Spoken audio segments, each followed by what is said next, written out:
There's a certain feeling you get when you solve a problem with your own two hands, and for decades, Jaycar has been the place that sells that feeling.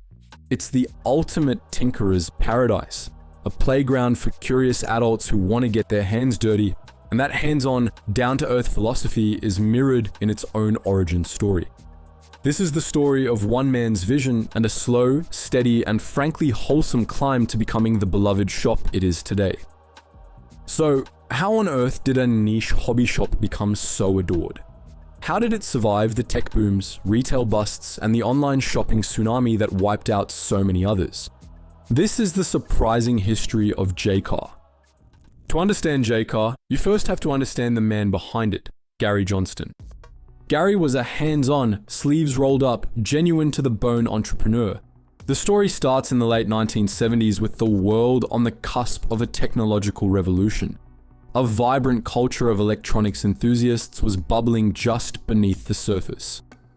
At the heart of this scene down under was Dick Smith Electronics. And that was where Gary Johnston was working. Now, it's important to remember that Dick Smith back then was a hardcore hobbyist paradise. It was the mecca for anyone who wanted to build their own radio or understand the guts of a circuit board. But Gary saw the writing on the wall.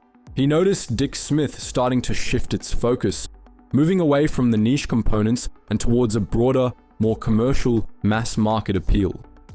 Gary Johnston saw a gap.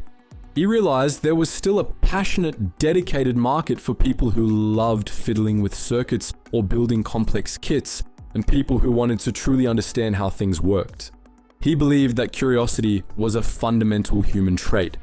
So, in 1981, with the courage of his convictions, he took a monumental leap of faith and purchased a business called Jaycar & Co., and from its ashes, a new company was born, Jaycar. The vision was beautifully simple. He wanted to create a place that made electronics accessible, educational, and above all else, fun. Jaycar was purpose-built for the people who loved gadgets, the people who couldn't resist cracking something open just to see how it ticked. From the very beginning, Jaycar played by a different set of rules. While other shops began chasing the profits from glossy, sealed box products like home computers and the latest video game systems, Jaycar went in the opposite direction. You'd find the raw ingredients of technology itself, like capacitors, resistors, motors, sensors, breadboards, and more. It sent a clear message that this was a place for people who wanted to build the machine. And in the booming technological landscape of the 80s and 90s, that DIY spirit found its tribe. A diverse community of tinkerers, backyard inventors, university students pulling all-nighters, passionate hobby engineers, and dads trying to build a ridiculously over-the-top science fair project with their kids all found their way to Jaycar. The company opened its very first retail store in Sydney, and from there, the growth was consistent. The strategy was simple. Have the right stuff on the shelves, staff the stores with people who actually knew what they were talking about, then let the word of mouth do the rest. And it worked. A massive part of this early success was the legendary Jaycar catalog.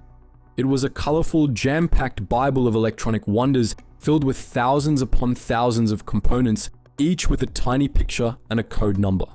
It became a guidebook for curious minds and a source of endless inspiration. Customers would pore over it for hours, circling items, dreaming up weekend projects, and meticulously planning their next build. By the late 1990s, Jaycar had steadily grown into a robust multi-store operation with outlets popping up in major cities. And while other electronics retailers were getting gobbled up by corporate giants or faded into obscurity, Jaycar remained fiercely independent. It was weirdly resilient, almost charming in its stubborn refusal to chase fleeting trends. It knew who it was, and more importantly, it knew who its customers were. The 2000s arrived like a wrecking ball, bringing massive industry-shattering disruption. The explosion of e-commerce, led by giants like Amazon and eBay, threatened to make stores like Jaycar obsolete as a flood of fast, cheap, pre-assembled electronics from overseas made building your own seem almost quaint. But instead, Jaycar doubled down on its own identity. Recognizing they could never match a global giant on logistics or price, they focused on the things Amazon couldn't replicate, like the knowledgeable staff, the sense of community, and a product range dedicated to the hands-on tinkerer. They chose to be the best at their own game rather than a mediocre player in someone else's. This meant a renewed focus on kits for beginners, project ideas for students, and an ever-increasing emphasis on the burgeoning world of STEM education. They were empowering a new generation of Australians to get their hands dirty with real tech, to learn by doing. Jaycar had correctly identified that the powerful desire to make things was a huge overlooked market, especially when most retailers were only focused on selling sealed boxes. By the late 2010s, it had quietly expanded to over 100 stores across Australia and New Zealand. It even dipped its toes into the UK market under its distribution brand, Electus. Gary Johnston remained in complete control for 4 decades, guiding the business with the same simple philosophy from day one, which is to empower people's creativity, treat them well, and they'll always return. When you walk into a Jaycar, you'd be greeted by a fellow hobbyist.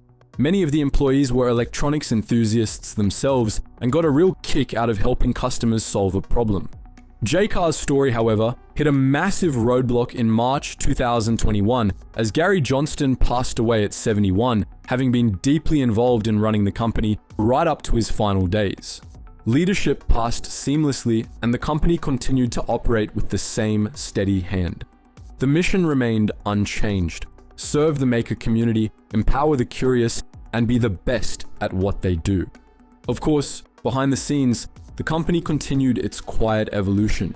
It knew it had to adapt to the realities of modern retail. Its online store, which had been a bit clunky, received a much-needed overhaul.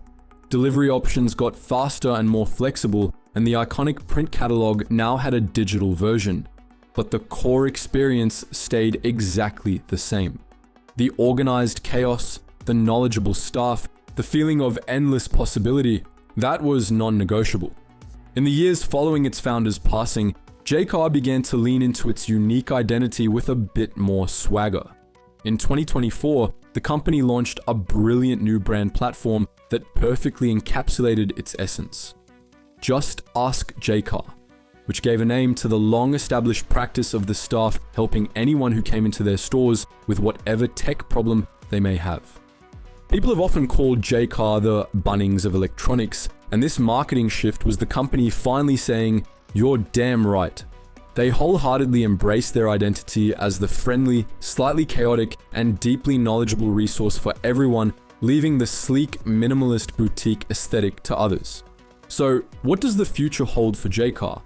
If you're expecting a dramatic announcement about global domination or a pivot into AI-powered crypto widgets, you haven't been paying attention. That's not the Jaycar way. The company hasn't signaled any radical changes, and that, in itself, is the entire point.